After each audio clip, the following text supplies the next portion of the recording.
Hello everybody, so welcome to my review of One Piece chapter 1055. And boy oh boy, just like last chapter, we got world building on the outside of Wano in the last chapter. We got the deep lore of Wano in this chapter, literally, as we approach the finale. Again, like I said in the last chapter review, it's not pretty much confirmed when Wano is ending and when the final saga actually begins, but we are making that track. Let's start off with the couple of weekly Shonen Jump with promotional purposes. We've got Shanks and Luffy for One Piece Film Red. Also, the poster of One Piece Film Red was Shanks, Luffy, and Uta. Speaking of Uta, we got a actual page with Uta's abilities being being demonstrated for the first time. And the two things you noticed, well, the one thing I noticed was the talking, I guess, it looked like a tea kettle, obviously. The talking item that's talking to Uta about the save us, Uta-chan, the houses are burning. So I'm guessing that's a communication device and somebody talking through that. Somewhere else, she's also being told that Uta, listen, pirates have stormed the town. Uta, they've got my dad. So I'm guessing that's the rest of the red hair pirates because we see Shanks leaving that town that Uta was on. So I can only assume that's what that is. She's asking for a pen because that's how her ability works, because she obviously can manipulate music with music notes, so that would make sense. So she looks for a pen, she finds it, and that's where she comes up with the music notes.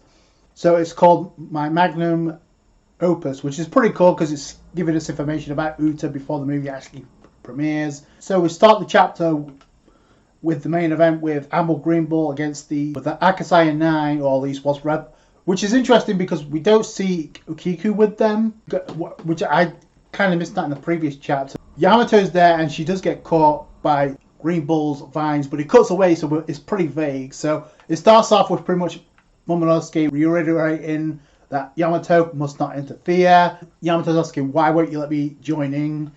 And then in comes Raizo with a ninja scroll. He uses fire release. Now I'm wondering if that's the fire release he absorbed from Kaido's blast breath, because he uses it on Greenbull and it is having effect, but the problem is he's actually tank it and actually use Fine Whip on Raizo, just nails him, and then just grabbed a hold of him, and he could also regenerate his vines, which makes sense because obviously he can manipulate parts of the forest with his body. But it's still not clear cut what is.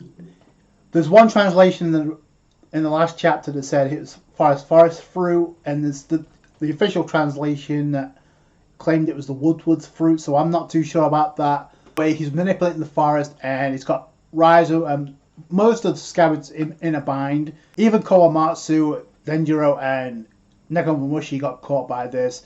Then we go to the lore building of Wano, and it cuts to, in my opinion, probably the most interesting pair and couple in the series, Robin and Law. So there you go. Oda before the end of the arc. I don't know if Law's come along with the crew after this, considering what's going to happen, but we'll have to wait and see. But this could be the last chance we get for a while seeing a Law Robin moment, so this is pretty cool. It's pretty much confirmed that the Poneglyph that was in the basement that Sukiyaki was being captured in, that was just another real Poneglyph. I was wondering about that, considering nothing was mentioned about that. So we see Robin, Law, and Sukiyaki making their way downstairs. Law was being told that you did well to sniff us out. Law's like, I'm not a hyena. It's like, you two were the only ones not partying up with the rest of the Straw Hat, so I figured something was up. So Law's also interested about the past and the Poneglyphs and finding out about the Will of D, so it makes sense. Again, Law did find a Poneglyph of his own, so is he going to disclose that information to Robin or not? So that's something else.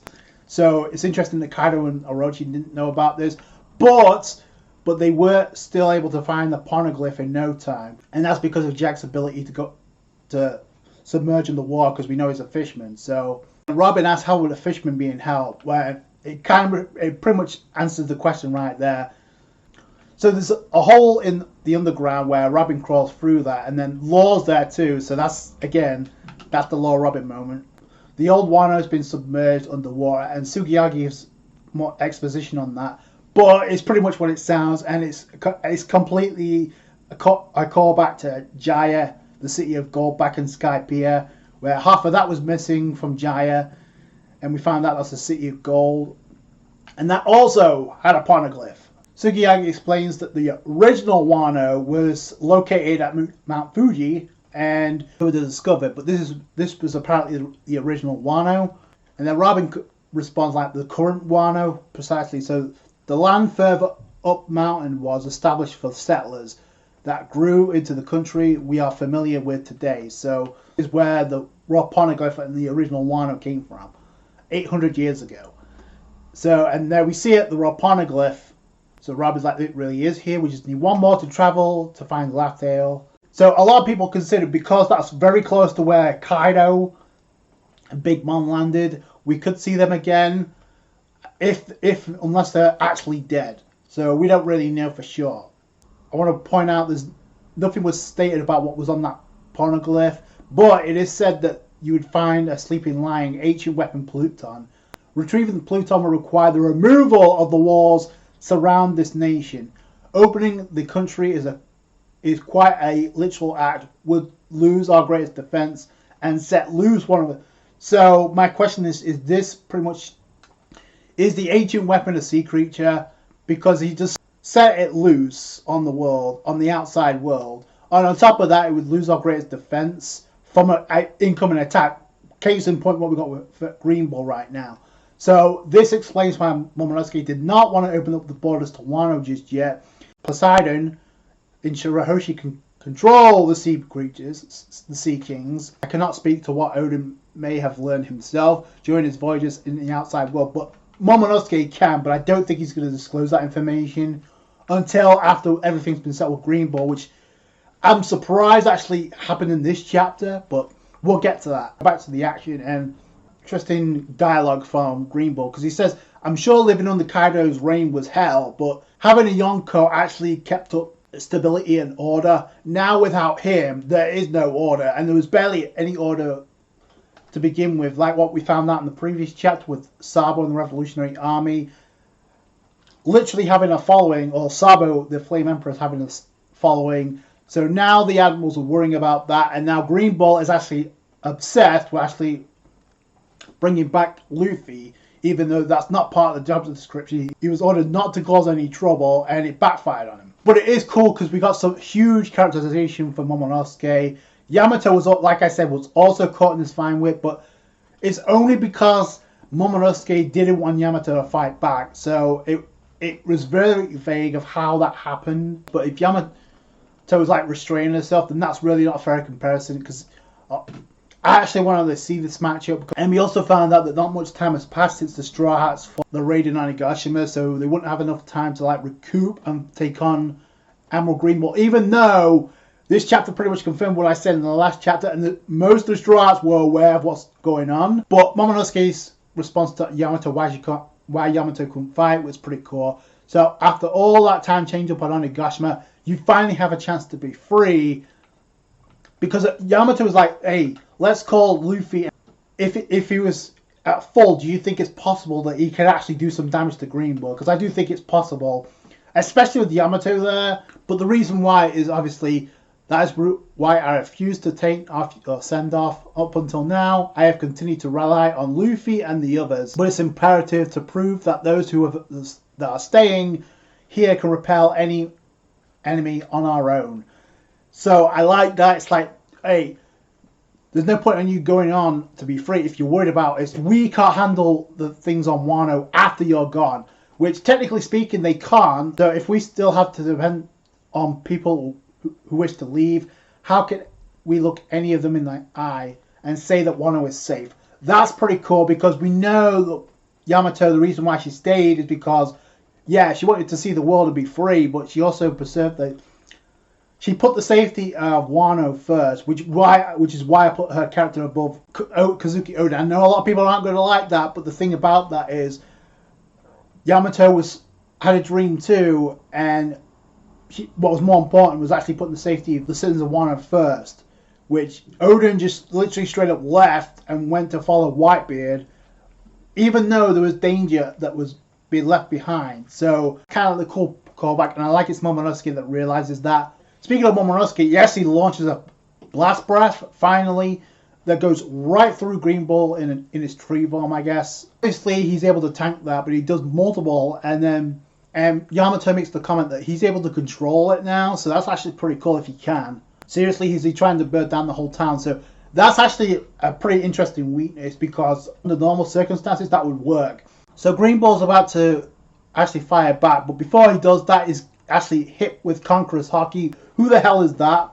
Red hair pirates, you're here too. So he actually immediately notices that, and Shanks is at it with his Haki feats. But boy, keep in mind how far away Shanks actually is from where the action's taking place, and he's still able to hit Admiral Greenbull. So Shanks actually points out, wouldn't you agree it's bad form to go out after these worn out saplings when they're already exhausted? It's kind of like an unfair scale when they're not really at full, especially the Straw Hats. Like Shanks is actually thinking about Hiyori, Momo, and Luffy, which is pretty cool while he's doing this. So we got the epic panel of does the New Age frighten you that much from Shanks? Boy oh boy, calling out the admirals immediately. I get it already. It's not like I want to pick a fight with you guys. Not today anyway. So Greenbull, is he leaving the celebrations with a festival, I guess? You got the rest of the Straw Hats, and we got pretty much most of the observation Haki users. Now Usopp isn't there, which is kind of disappointing because I wanted to see if he picked up on this. But it's obvious Sanji, Zoro, Jinbei, and Luffy did. So Luffy's like, he's gone. So did they know it was an admiral already? Because they were ready. So because Sanji's like, guess we don't have to lend a hand after all. And Zoro's like, check out Momo. And indeed, that Haki just now was really something. Yeah, who was that? And I think Luffy knows who it is because he's like, a familiar face just popped into my head. Like, so Luffy knows, and that's how the chapter ends. The ship set sail, so Shanks has done his job. So I guess that's why Shanks was actually there to actually help out Luffy without saying he was actually going to help out Luffy. It is cool that at least some of the Straw Hats identified that there was a threat there and they was ready to deal with it. Whether or not they could have defeated him is another story entirely. Again, which is why I actually want to wait and see what happens when both characters are at full. What's going to happen? Because it doesn't really confirm if Luffy's Admiral level or not yet. He should be, given what we've seen already, but especially with Sanji and Zoro and Jinbei, what level they're at. I think this chapter pretty much confirms that also Yamato is leaving Wano. The question is, will Yamato become a Nakama and become a Straw Hat? Shout out to Momonosuke for that, if nothing else. So let me know what you guys think down below. I thought it was a pretty decent chapter. I edged closer and closer to the ending of Wano, and it looks like we're going to have that banquet yet, unless Greenbull was like pretty much BSing and he's actually going to attack again. We're going to have that banquet to induct Jinbei and possibly Yamato. I don't know. I'm still on the fence about that one, but let me know what you guys think down below. That's going to do it for the guys. Thanks so much for watching. Like that review if you did it, thumbs up. I appreciate that. Subscribe to have more One Piece. Catch you guys later. Thanks, guys. Bye.